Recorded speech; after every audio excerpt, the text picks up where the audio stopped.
신바람 사연 아파트. 오늘의 사연 시작하겠습니다. 안녕하세요. 설도 다가오는데 명절 때문에 있었던 저희 이야기를 한번 해보려고 이렇게 찾아왔어요. 결혼하고 나서 처음 맞은 명절이 재작년 추석이었습니다. 추석을 한 달 정도 앞둔 상황에 남편이 저에게 부탁이라고 말도 안 되는 소리를 하나 해왔었죠. 이번 추석이 우리 결혼하고 맞는 첫 명절이니만큼 시어머니 기분 좋게 해드리고 싶다고. 그러니 명절에 처가 가는 건 건너뛰고 시댁에서 명절 내내 지내고 오면 어떻겠냐고요. 처음엔 남편이 실없는 장난을 치는 건 줄 알았어요. 남편이 생각 없이 아무 말이나 막 하는 사람은 아니었거든요. 이따금씩 어디서 썰렁한 농담 하나 배워와서 저한테 해줄 때가 있었는데 이 또한 그런 썰렁한 농담을 하는 거라고 생각했었죠. 그런데 이야기하는 걸 들어보니까 이게 장난치는 게 아니라 진심이라는 게 느껴지더라고요. 그래서 남편한테 물어봤어요. 며느리가 명절 내내 시댁에만 있으면 시어머니 기분이 좋아지는 거냐고요. 나랑 결혼하기 전에는 며느리가 없어서 명절 때마다 기분 잡쳐서 계셨었냐고 그렇게 물어봤죠. 저희 친정집은 명절이 되면 온 친척들이 아침 일찍부터 큰아버지 집에 모였었어요. 제사 때문에 친정어머니가 음식 준비를 해야 하긴 했지만 제사상은 상차림 자체가 워낙에 간소했다 보니 크게 고생하시는 건 없었습니다. 그리고 그렇게 온 가족들이 모여서 차례 지내고 늦은 점심 먹고 어두워지기 전에 다들 집에 돌아가는 시기였어요. 돌아오는 길에 시간이 되면 이따금씩 외할머니 댁에 들르곤 했는데 그냥 곧바로 집에 돌아가는 날이 더 많았습니다. 그렇다 보니 그런 식으로 명절에 시댁에만 다녀오고 친정을 생략하는 건 충분히 이해할 수 있는 부분이었지요. 여자라고 명절에 시댁 먼저 가는 게 불공평하다 그렇게 생각하는 사람도 아니었지요. 다만 그렇다고 해서 명절 연휴 내내 시댁에서 있다가 오는 건 말도 안 되는 소리라고 생각했습니다. 실제로 그렇게 하는 사람들은 제 인생에 있어서 단 한 명도 본 적도 들어본 적도 없었고요. 그래서 다시 남편한테 물어봤어요. 혹시 어머님이 내가 친정 가는 걸 원치 않아 하시는 거냐고요. 그렇지 않고선 시어머니 기분 좋게 해주게 명절 내내 시댁에서만 시간 보내고 오자는 말이 설명이 되지 않았어요. 그렇잖아요. 말 그대로 명절 연휴잖아요. 시어머니가 저를 각별히 좋아해서 연휴 내내 제 얼굴을 봐야겠다면 할 말은 없지만 평생을 저 없는 명절을 보내오신 분인데 제가 시댁에 하루를 가나 이틀을 가나 그게 무슨 상관이겠어요. 명절 내내 시댁에만 있자고 하면 그건 거절하겠지만 명절날 시댁에 하루 다녀오고 친정 가는 걸 생략하자고 하는 소리면 내가 생각은 해보겠다고 했죠. 그랬더니 남편이 쩔쩔매면서 대답을 못 하더라고요. 그때 제가 전곡을 찔렀다는 걸 알았습니다. 그리고 시댁에서 명절 내내 있다가 오자는 말이 남편 머리에서 나온 게 아니라 시어머니 머리에서 나온 이야기라는 것도 알았죠. 남편을 닥달했더니 그제서야 남편이 변명이랍시고 얼토당토하는 소리를 하더라고요. 그래도 결혼하고 나서 맞는 첫 명절인데 결혼 전에 인사 다 못 드렸던 친척분들께 인사도 드리고 그러면 좋지 않냐는 겁니다. 남편한테 연휴가 며칠인데 당신네 친척들은 뭐 하루에 한 집씩 날 잡아서 오느냐고 따졌죠.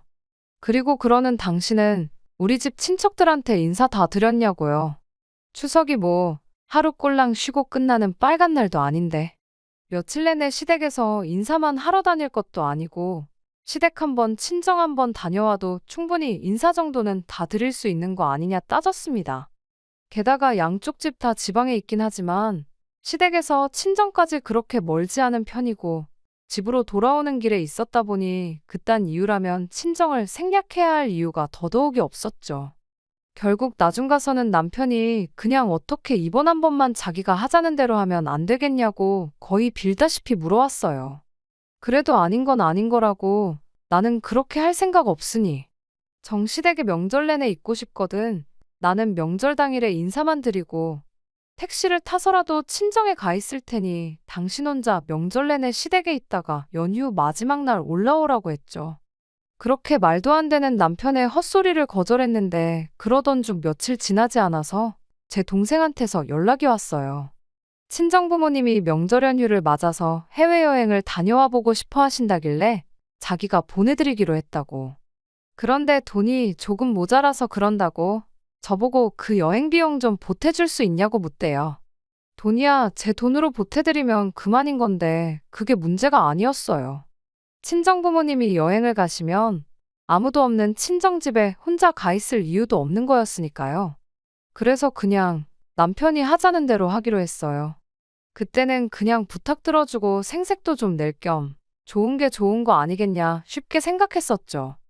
이유야 어찌되었던 간에 남편도 자기 원하는 대로 됐다고 좋아가지곤 친정부모님 여행 가서 쓰시라고 알아서 용돈도 더 보내고 그러더라고요. 서로 좋은 쪽으로 잘 되었구나 생각했는데 막상 명절이 되니 그게 아니었습니다. 명절 스트레스라는 게 요즘 세상에 다 옛날 말이라고 생각했는데 그게 아니더라고요. 저희 집이 제사를 워낙에 간소하게 지냈다 보니 그것 때문에 제가 너무 쉽게 생각했던 점도 없지 않아 있었지요. 게다가 온 가족들이 하나씩 자기 할 일들을 알아서 도맡아 했었다 보니 명절 준비라는 게 저한테는 그렇게 어려운 일처럼 보이지 않았는데 명절 연휴 첫날에는 별거 없구나 싶었는데 명절 당일날 새벽바람부터 허리도 똑바로 못 펴고 제사 음식 준비하느라고 아주 쌩고생을 해야 했습니다. 그런데 진짜는 명절 당일이 아니라 명절 다음 날이었어요. 친척분들한테 인사도 좀 드리자고 했었던 남편 말이 거짓말은 아니었던 게 그날 일정은 시외가 큰 집에 다녀오는 걸로 되어 있다며 아침 일찍부터 준비하는데 분주했었거든요. 명절 다음 날이니만큼 아무 부담 없이 인사만 드리고 오는 줄 알고 편한 마음으로 출발을 했는데 막상 큰 집이라는 곳에 도착하니 정말 충격도 그런 충격이 따로 없었어요. 세상에 이런 집이 또 있나 싶었죠. 명절 다음 날이 돼서 또 제사 준비를 하게 될 줄은 정말 상상도 못했으니까요. 시어머니가 시외가에서 막내이자 유일한 여자 형제였어요. 위로 5명의 시외숙님들이 계셨죠. 그리고 그 5명의 시외숙님들한테는 공통점이 있었는데 그건 5분 모두 하나같이 전부 이혼을 하셨다는 점이었지요. 그러니 집안의 유일한 여자인 시어머니가 시외가 제사 음식까지 책임을 져야 했던 겁니다. 그런데 명절 당일에는 또 시어머니는 시어머니 나름대로 챙겨야 하는 제사가 있었다 보니 아예 시외가는 명절 다음 날에 제사를 지내는 걸로 자기들 편한 대로 날을 바꿔버린 거예요. 그래서 항상 명절 둘째 날에는 시어머니 혼자 아침 일찍부터 시외가 제사 준비를 해야 했던 겁니다. 왜 시외숙님들이 하나같이 다 이혼을 했는지는 안 봐도 알 것 같았어요. 도와주는 거 하나 없으면서 이름도 모르는 남의 집 조상님들 음식은 또 얼마나 호화 진수성찬을 차려야 하는지 모르긴 몰라도 아마 명절 스트레스 때문에 이혼들을 당하신 거구나 싶었습니다. 그렇게 집안에 제사 음식 챙길 며느리가 없어지니 시어머니가 당신 친정제사까지 독박을 써야 했던 거고요. 아무튼 그렇게 그날은 명절 당일날 시댁에서 고생했던 것과는 비교도 안 될 만큼 고생을 했어요. 그 와중에 남편은 손 하나 까딱 안 하는 게 고생하는 엄마도 영문도 모른 채 끌려와 종일 일만 하는 아내도 도와줄 생각이 전혀 없어 보이더군요. 그나마 연휴 마지막 날에는 조금 쉬는구나 싶었는데 이미 이틀 내내 죽어라고 고생했다 보니 쉬는 게 쉬는 것 같지가 않았네요. 제가 그렇게 하겠다고 했으니 그 명절은 남편에게 아무것도 따지지 않고 그냥 그렇게 넘어갔어요. 대신 2번은 없다 그렇게 다짐했습니다. 똥인지 된장인지를 두고 굳이 찍어 먹어보고 똥인 걸 알았는데 뭐가 맛있다고 그걸 또 찍어 먹겠나요? 남편한테도 다른 말은 안 하고 이번 명절로 시댁에서 하루 이상 있는 일은 없을 거다 하고 단호하게 딱 잘라 말하고 그렇게 첫 명절을 넘겼습니다. 그리고 그 다음번 명절인 작년 설이 되었지요. 남편한테 미리 말한 대로 명절 연휴 첫날에 시댁에서 하루 자고 다음날 명절 당일에 차례 끝나면 친정집으로 바로 향하는 걸로 그렇게 계획을 세웠어요. 남편도 그 말에 알겠다고 대답을 했고요. 그렇게 계획한 대로 명절 연휴 시작하자마자 시댁 도착해서 하루 보내고 다음날 아침에 지난번처럼 또 제사 음식 열심히 준비하고 그렇게 차례 끝나고 나서 점심 식사 마치자마자 저희는 이만 가보겠다고 떠날 채비를 하고 있는데 시어머니가 갑자기 아랫배를 부여잡더니 나 죽는다 나 죽는다 하면서 바닥을 구르기 시작했어요. 그러면서 지금 해야 할 것들이 산더미처럼 쌓여 있는데 내 배가 이렇게 아파서 어떡하냐며 정말 큰일이라고 하는 겁니다. 시어머니한테 제사 음식 많이 드셔서 그런 거 아니시냐고 소화제 좀 사다 드리겠냐고 했더니 그것 때문에 배가 아픈 게 아니시라더군요. 그래서 그럼 저희 가는 길에 응급실에 모셔다 드릴 테니 병원에 좀 다녀오시겠냐고 물어봤어요.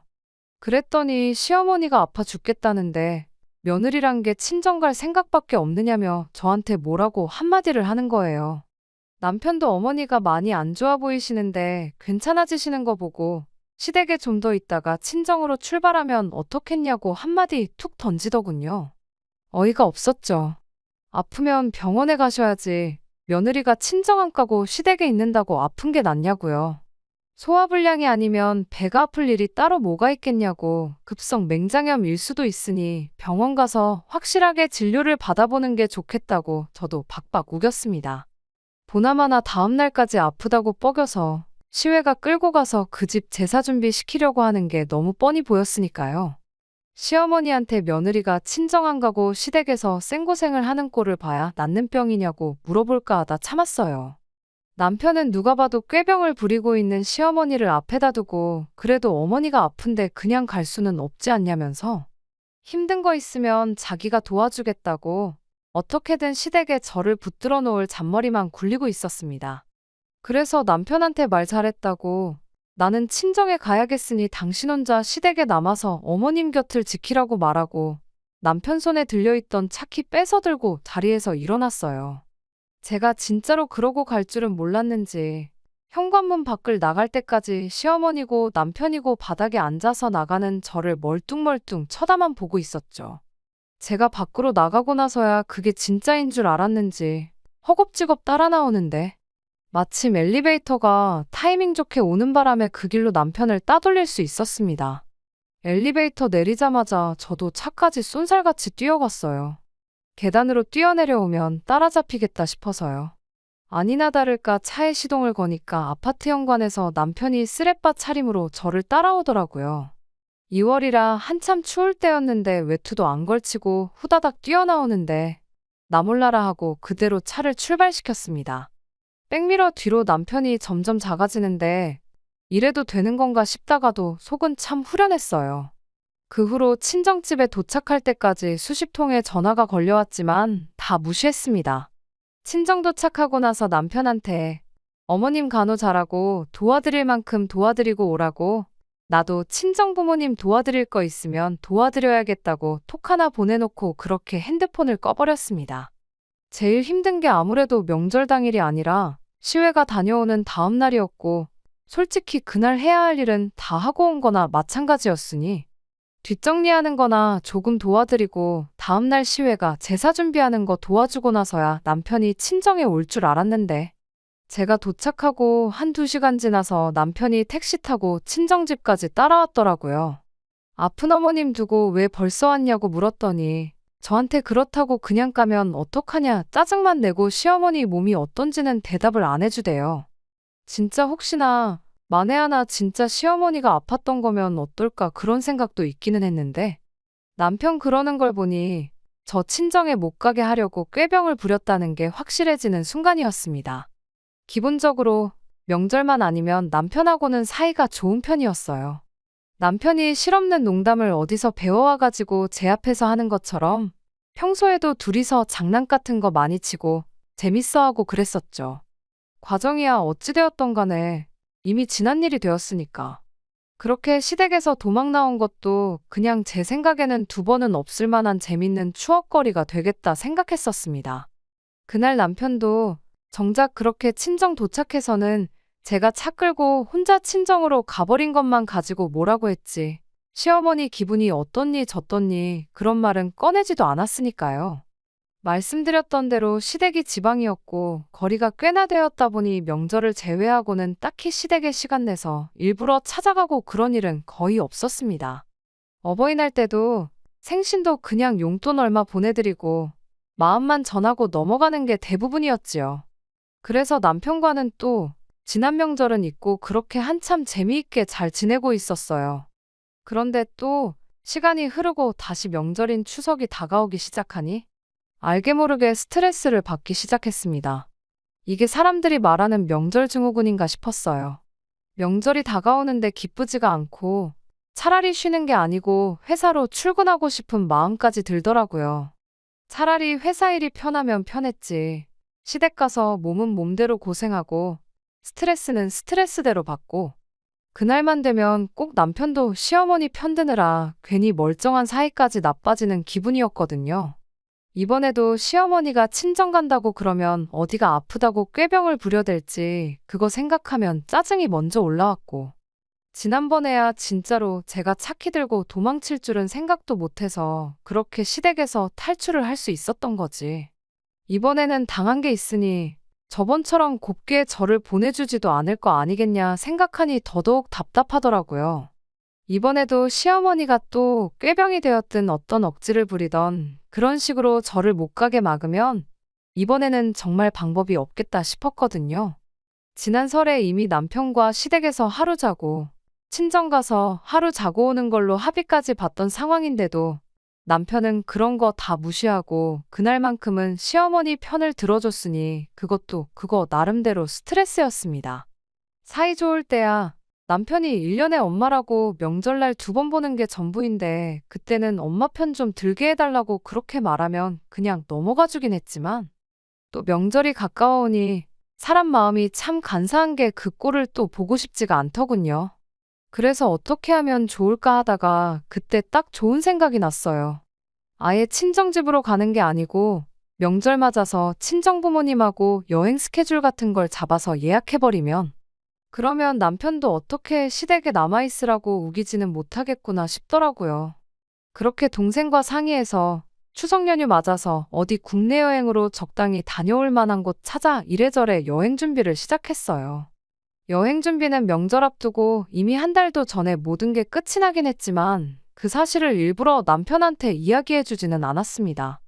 아예 말을 안 할 생각은 아니었고 연휴 시작하기 며칠 전에 말해줄 생각이었어요. 미리 말해줘봐야 괜히 잔머리 굴릴 시간만 더 주는 게 아닌가 싶었거든요. 그렇게 연휴가 시작되기 며칠을 앞두고 남편한테 말을 해줬어요. 저번 명절처럼 이번 추석도 시댁에는 연휴 시작하는 날에 가서 하루 자고 다음날 명절 당일에 점심 식사까지 하고 친정으로 가자고요. 그렇게 친정 도착하면 바로 예약해놓은 여행지로 출발해서 하루 자고 그날 저녁에 친정 부모님은 친정집으로 우리는 우리대로 집으로 올라오면 되는 거라고 구체적인 여행 계획을 말해줬어요. 솔직히 말하면 남편이 여행 계획을 듣게 되면 엄청 당황할 줄 알았거든요. 장인 장모님하고 어디 여행을 다녀오게 되었다는 사실보다 결국 이번에도 저번처럼 시외가 제사에 어떻게든 억지로 저를 끌고 갈 방법이 사라지는 거나 마찬가지였으니까요. 그런데 의외로 남편이 놀라는 기색 하나 없었고 당황하는 모습조차 보이지 않는 거예요. 무덤덤하게 그러냐고 알겠다고 말하고 말더라고요. 그 반응을 보니까 제가 또 안 해도 되는 걱정을 쓸데없이 하면서 혼자 명절 오기 한 달 전부터 괜히 스트레스를 받았구나 싶었습니다. 무덤덤하게 그러냐고 대답하는 모습이 이번 명절만큼은 그런 식으로 시어머니한테 휘둘릴 생각이 없는 것처럼 보였거든요. 그런데 이건 완전 뛰는 며느리 위에 날아다니는 시어머니가 있는 격이었어요. 연휴 시작하자마자 시댁으로 출발했는데 평소보다 조금 일찍 출발하는 게 길이 막힐까봐 그러는 건 줄 알았는데 시댁 근처에 다 와가서 평소랑 다른 길로 가는 게 뭔가 느낌이 좀 쎄했습니다. 그러다가 문득 이 길이 와봤던 길처럼 익숙한 느낌이 들더라고요. 몇 번을 다시 생각해보니 어디로 가는 길이었는지 딱 깨달았어요. 언젠가 한번 와봤다고 생각했던 그 길이 바로 시댁에서 시외가 큰 집으로 가는 길이었다는 걸 말입니다. 남편한테 시댁으로 안 가고 어디를 가느냐 물었더니 가보면 안다고 대답하는 걸 보니 제 생각이 어느덧 확신으로 바뀌어 있었어요. 아니나 다를까 차는 시외가 큰 집에 도착해 있었고 도착함과 동시에 시어머니가 저희를 마중 나오시더군요. 이번에도 설마 제가 차키 뺏어다가 친정으로 도망갈까봐 그거 못하게 막으려고 그런다는 게 눈에 뻔히 보였어요. 어쩔 수 없이 실내로 들어갔더니 아니나 다를까 시어머니가 저희가 조금 늦게 도착하는 바람에 일이 엄청 밀렸다고 서둘러서 준비하라며 앞치마를 저한테 건네주시더군요. 음식 준비를 시작하면서 시어머니가 저한테 하는 말이 우리 며느리가 친정에는 꼭 가야 하는 그런 사람인 것 같아서 그래서 아예 시외가 제사를 명절 다음 날에서 명절 전날로 바꿨다고요. 그러면서 여지껏 저희 오기 전까지 어머님이 당신 혼자 준비하느라 고생했으니 1시간 정도만 쉬고 오겠다시며 그 많은 일거리들을 저한테 떠넘기고는 혼자서 방으로 쓱 들어가는 겁니다. 일단은 빼도 박도 못하게 생겼으니 시어머니가 밑준비 해놓은 걸 가지고 전을 부치기 시작했는데 이내 내가 이게 뭐 하는 짓인가 하는 생각이 다 들더라고요. 시댁 제사만 준비해야 했다면 차라리 그런 생각까지는 안 했을 거예요. 명절 증후군이니 어쩌니 하지만 그래도 남들 다 하는 거니까. 하물며 명절 제사는 우리 집도 챙기고 있고 나중에 내 동생이 결혼하거든 내 옳게 될 사람도 아무리 음식 준비하는 게 가짓수가 적고 편하더라도 똑같은 기분이 들지 않겠나 그렇게 생각하고 아무 불만 갖지 않고 하려고 했죠. 그런데 이건 뭐 저 하나 부려먹겠다고 제사 지내는 날도 자기들 편한 대로 바꿔대는 게 이게 맞는 건가 싶었죠. 조상님 귀신들이 날짜 헷갈려서 제대로 찾아나 올란지 그런 생각까지 다 들더라니까요. 하물며 시댁 제사도 아니고 시외가 제사까지 제가 챙겨야 한다는 사실이 도저히 참을 수가 없었어요. 남편이 눈꽃만치나마 미안한 마음을 갖고 저를 도와주겠다고 두 팔 걷고 나서도 모자랄 판에 암만 엄마 쪽 조상님이라지만 지 조상들 챙기는 날에 일은 생판남인 나한테 죄다 떠넘겨놓고 자기는 자기 가족들하고 TV나 보면서 시시덕거리고 있는 꼴이라니. 게다가 명절 시작 전에 친정 식구들하고 여행 간다고 말을 꺼냈을 때 보였던 남편 반응으로 봐선 남편은 이렇게 될 걸 미리 알고 있었던 것 같은데 저한테는 작정하고 아무 말도 안 했다는 거잖아요. 뭐 저도 어떻게든 시외가 제사 준비만큼은 피해보겠다고 남편 모르게 여행 계획 미리 세워놓고 명절 전에 통보하듯 말한 거 굳이 따지자면 똑같은 사람일 수도 있긴 하지만 그래도 놀러 가는 거랑 안 챙겨도 그만인 시외가 제사를 챙기는 거랑은 전혀 다른 이야기잖아요.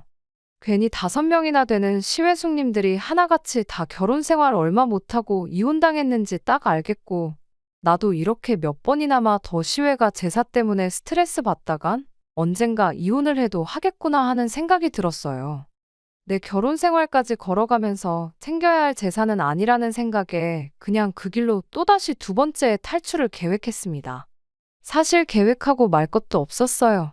오히려 지난 설에 남편 차키 뺏어서 도망 나온 것보다 훨씬 쉬웠습니다.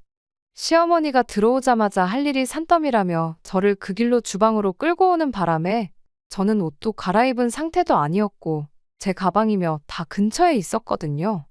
거기에 시외가 큰 집이 옛날 구조라 현관문 지나서 바로 주방이 있고 그리고 주방을 지나야 거실이 있는 그런 구조였어요.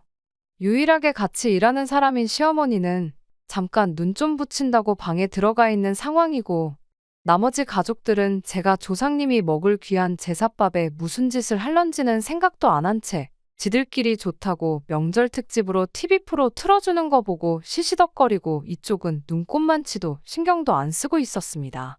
그래서 그냥 제 짐을 챙겨 들고 최대한 문을 살살 닫으면서 집 밖으로 나왔어요.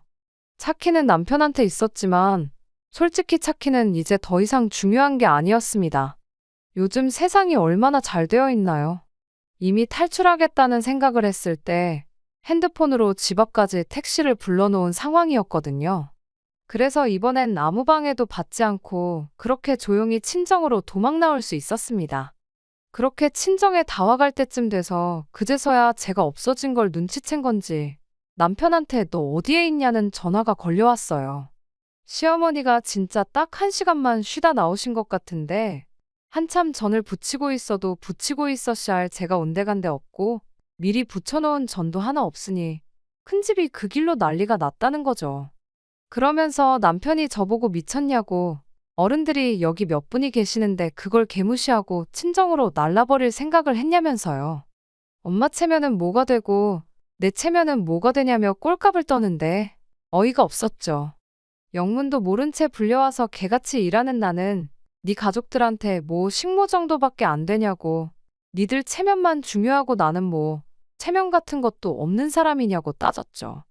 남편이 어디 도망갈 생각 말고 거기서 딱 기다리라고 당장 친정으로 오겠다길래 올 테면 와보라고 저도 한마디 해줬습니다. 남편이 암만 열받았어도 친정 부모님 계신데 저한테 그 어떤 뻘짓을 할 거란 생각은 안 들었거든요. 한참 전화로 언성 높이다가 전화 끊으니 택시기사님이 저한테 위로를 다 해주셨어요. 고생 많으시다면서요. 기사님이 30년 택시기사 하는 동안 정말 수많은 사람들을 태워봐서 아는데 이때쯤 되면 진짜 조상님 덕을 보고 있는 집은 하나같이 전부 공항이나 기차역으로 간다더라고요. 연휴마다 가족들끼리 여행 간다고요. 그리고 그런 가족들 보면 차 안에서 그렇게 화목해 보일 수가 없답니다. 그런데 그렇지 않은 집들은 택시 타자마자 자기가 있건 말건 명절 준비하는 걸로 그렇게 싸워대더래요. 우리 집도 제사에 목매달고 그런 집이었는데 자기가 그런 손님들 몇 번 태우다가 과감하게 제사를 없애버리셨대요. 그 뒤부터 가족들끼리 화목하고 하는 일마다 잘 풀리고 그랬다더라고. 조상님 입장에도 화목하게 잘 지내는 후손들 도와주고 싶지. 제사밥 하는 거 가지고 투닥거리하는 후손들 도와주시고 싶겠냐고 그렇게 한마디 해주시는데 그 말이 진짜 정답이었어요. 그렇잖아요. 그렇게 제사 챙겨대다가 5이나 되는 시외숙님들은 이혼을 당했는데 조상님이 진짜로 자기 후손들이 갸륵해서 덕을 줬다면 그 많은 시외숙님들이 하나같이 전부 이혼이나 당했겠나요? 아무튼 시댁과 친정거리가 가까운 편이었다 보니 남편하고 통화하고 얼마 지나지 않아 친정집에 도착했고 저는 집에 도착하자마자 친정부모님께 이 모든 상황을 말씀드렸어요. 친정부모님이 걱정 말라고 한마디 해주시는데 내 편에 서서 나를 지켜줘야 할 배우자가 해야 할 말을 친정부모님이 해주시고 있고 그 배우자라는 사람은 저를 붙잡으러 오겠다고 하고 있는 이 꼴이 다 뭔가 싶었죠. 아마 이때 제가 마음속으로 이혼을 어느 정도 결심했던 것 같아요. 아니나 다를까 1시간 정도 지나서 남편이 친정집에 찾아왔어요. 평소 같으면 친정부모님 어려워서 찍소리도 못할 인간이 어찌하여 저를 붙잡으러 오겠다느니 그런 큰 소리를 냈나 싶었는데 알고 보니 시어머니를 데리고 둘이서 같이 왔더라고요. 아니나 다를까 시어머니는 저희 친정부모님 계시는 건 아랑곳하지도 않고 제 쪽으로 성큼성큼 걸어왔어요. 친정부모님께서는 저를 지켜주신다고는 했지만 그래도 사돈지간에 예의가 있으니 우리 딸한테 할 이야기가 있으시다면 저희한테 먼저 하시라고 한마디 건네며 최대한 신사적으로 상황을 해결하려고 하셨습니다. 하지만 시어머니는 그런 저희 친정부모님은 아랑곳하지도 않고 제 앞까지 와서는 아주 이참에 버르장머리를 싹 다 고쳐놔야겠다고 한마디를 하더군요. 너는 출가외인이라는 말도 못 들어봤냐고. 시어머니가 시키면 그런 줄 알고 하면 되는 거지. 이렇게 빠지고 저렇게 빠지고 순 도망갈 생각밖에 없냐면서요. 그럴 거면 우리 집에 왜 시집을 왔냐고 성질을 부리는데 어떻게든 상황을 좋게 해결해 보려고 시어머니를 말리던 친정부모님을 제가 막아서고 시어머니한테 한마디 했어요. 일단 첫 번째로 어머님이 이런 사람인 줄 알았으면 이 집에 시집 안 왔을 거라고요. 이미 결혼해버린 거 물을 수도 없어서 그냥 좋게 좋게 생각하려고 했는데 더 이상은 저도 못 참는다고 했죠.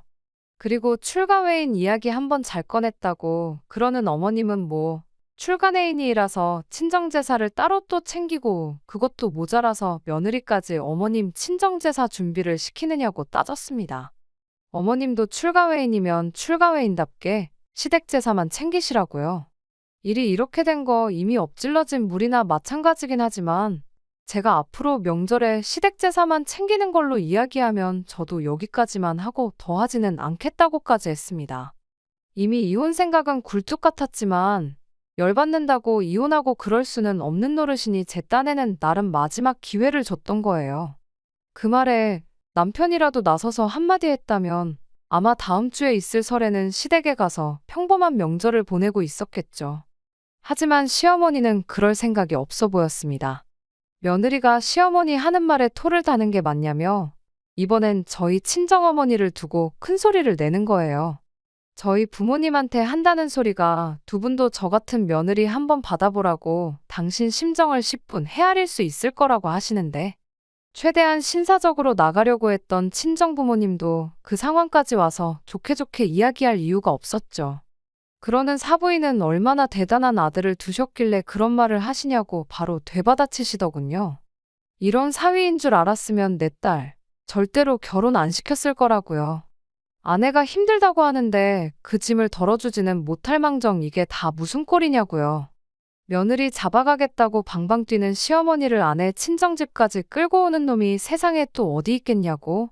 어디 우리 딸 끌고 갈 생각이면 한번 해보시라고 눈을 부릅뜨시고 한마디 하시는데 시어머니까지 끌고 와서 나를 잡아가겠다고 하면 우리 부모님이 뭐 겁이라도 먹고 우리 딸 데려가시라고 그럴 줄 알았던 걸까요? 막상 친정 부모님이 두 분 다 강하게 나오니 여태까지 큰 소리 떵떵거리던 기세는 온데간데 없고 그래도 명절인데 며느리가 빠지면 쓰겠냐면서 개미만한 목소리로 옹알거리며 대답을 하더군요. 친정아버지께서 우리 딸이 시댁제사만 챙기면 아무 말 않겠다고 했던 말 못 들으셨냐고. 앞으로 시외가 제사에는 일절 데려가지 않겠다. 그 약속만 우리 앞에서 해주시면 당신들도 더 일 크게 만들지 않고 저를 시댁에 다시 보내주겠다 그렇게 한마디 하셨어요. 그런데 그 와중에도 시어머니는 끝까지 고집을 꺾지 않으셨습니다. 그래도 시집 보냈으면 우리 집 사람이 된 건데 우리 집 가풍을 따라야 되는 거 아니냐며 마치 저희 부모님이 하는 말이 남의 집 일에 주제넘게 참견하고 있다는 것처럼 말을 하대요. 어떤 의미로는 참 대단하다 싶었어요. 그리고 끝까지 그 고집을 꺾지 않은 시어머니 덕분에 저는 오히려 마음을 다잡을 수 있었네요.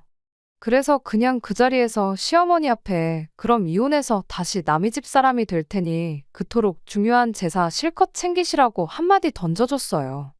아무래도 그쪽 집 조상님들은 후손들 부부싸움 하는 꼴이 더는 보기 싫으신가 보다고 어머님 핏줄 남자들 전부 이혼시키는 거 보면 대를 끊어서라도 악습을 사라지게 하려고 하시는 거 아니겠냐고 실컷 빈정거리면서요.